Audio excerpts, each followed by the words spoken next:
Selesai. Karena faidah mengangkat telunjuk ini hanya untuk mengikrarkan bahwa tiada Tuhan selain Allah. Lalu ditutup. Ya, pelan-pelan. Imam Ahmad bin Hanbal berpendapat. Kata Imam Ahmad, mengangkat telunjuk ini itu dimulai bukan dari at-tahiyat tapi dari mulai kalimat asyhadu an la ilaha illallah. Saya ulang, bukan dari kalimat pertama begitu selesai kita bangkit dari sujud at-tahiyat tahiyatu lillah. Ini belum diangkat kata Imam Ahmad. Ya. Diangkatnya persis ketika mengucapkan asyhadu an la ilaha illallah tapi tidak ditutup dulu. Dibiarkan terus sampai akhirnya. Kalau tahiyat yang pertama dibaca sampai dengan fil alamina innaka hamidum majid, kalau tahiyat yang terakhir dibaca tuntas sampai dengan salam. Jadi begitu assalamualaikum baru ditutup. Kata Imam Ahmad. Ya. Apa pandangan beliau? Ini bagus pandangannya, memadukan dalil-dalil yang ada. Kata Imam Ahmad, begitu tangan ini diangkat, kata Imam Ahmad, ya, itu menunjukkan kalimat syahadat, penunjuk itu, tapi di hadis akan disebutkan dan Nabi berdoa dengan itu. Berdoa dengan itu. Jadi ketika diangkat Nabi berdoa. Sedangkan lafaz doa itu dimulai setelah syahadat, bukan sebelum syahadat. Ya. Makanya ketika Anda berdoa, itu kan adabnya membaca salawat pada Nabi, kemudian berdoa kan? Maka orang-orang yang berdoa dalam tahiyatnya, bukankah dimulai setelah membacakan syahadat? Asyhadu an la ilaha illallah wa asyhadu anna Muhammadar Rasulullah. Kemudian setelah itu apa? Allahumma salli ala Muhammad wa ala ali Muhammad kama sallaita ala wa ala ali fil alamin innaka. Itu kan doa. Itu kan doa. Maka kata Imam Ahmad, ketika Anda mengangkatnya dalam tahiyat, diangkat begini, jangan dulu ditutup kecuali sampai selesai fil alamin innaka hamidum majid. Dan di tahiyat terakhir diangkat baru kemudian ditutup kembali saat akan salam. Saat akan salam. Imam Malik mengangkat dari awal tadi yang pertama sampai terakhir. Ya, sampai terakhir. Diangkat begini sampai salam baru kemudian ditutup. Jelas sampai sini?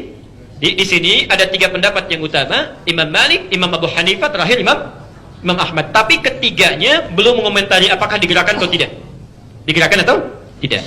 Baru kemudian ada hadis yang datang, Masya Allah, sampai 12 matan. 12 redaksi. Disampaikan oleh Syekh Muhammad Mustafa Al-Adawi dalam kitab Syarah Al-Hadis, ya, halaman 178 sampai halaman 180. Semua 12 riwayat ini mengacu pada orang yang sama dari sini. Di kurang lebih ada 12 orang menerima riwayat dari Wa'il. Ya. Di antara riwayat ini ada yang bernama Ziyadah bin Qudamah.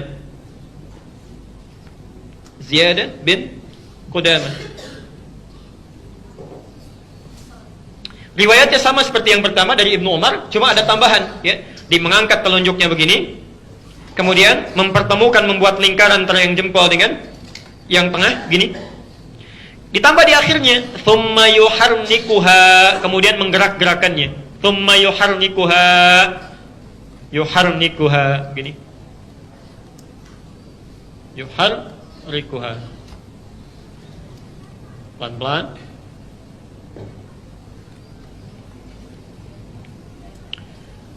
Jadi caranya sama dengan yang pertama. Bisa diangkat di awal, diangkat di tengah-tengah, ditutup kembali, ya, atau diangkat tanpa ditutup sama sekali sampai akhir. Tapi yang ini, hadis kedua, itu ketika diangkat sambil menggerak-gerakkan. Jelas sampai sini?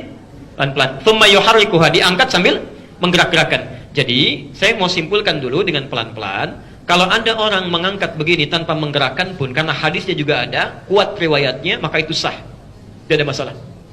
Kalaupun ada yang mengangkat kemudian menggerak-gerakkan, menafsirkan di hadis ini, itu pun sah. Tidak ada masalah. Tidak perlu dipertentangkan. Jelas sampai sini?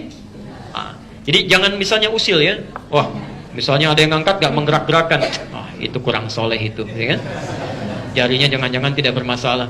Lu dibalas lagi gak ada kerjaan, itu kena Parkinson barangkali tangannya gini-gini. Itu berbahaya. Tidak boleh saling mencela. Tidak bagus. Saya tidak pernah mengajarkan celaan.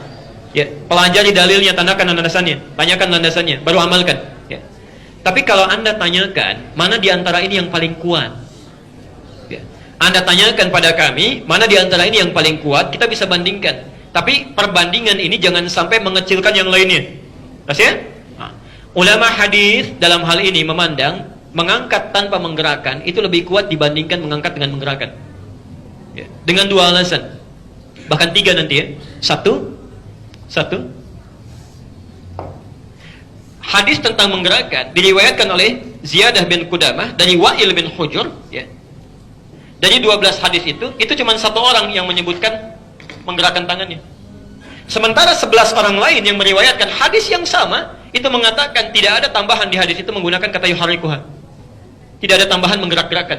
Ada 12 orang meriwayatkan dari orang yang sama, 11 orang mengatakan nggak ada tambahan menggerak-gerakkan. Yang satu mengatakan digerak-gerakkan. Ya.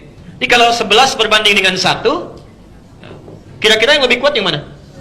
Maka dari itu kata para ulama, jika ada satu riwayat bertentangan dengan banyak yang thiqah, maka yang ini ditinggalkan. Ditinggalkan itu maksudnya dianggap lemah dibanding dengan yang ini.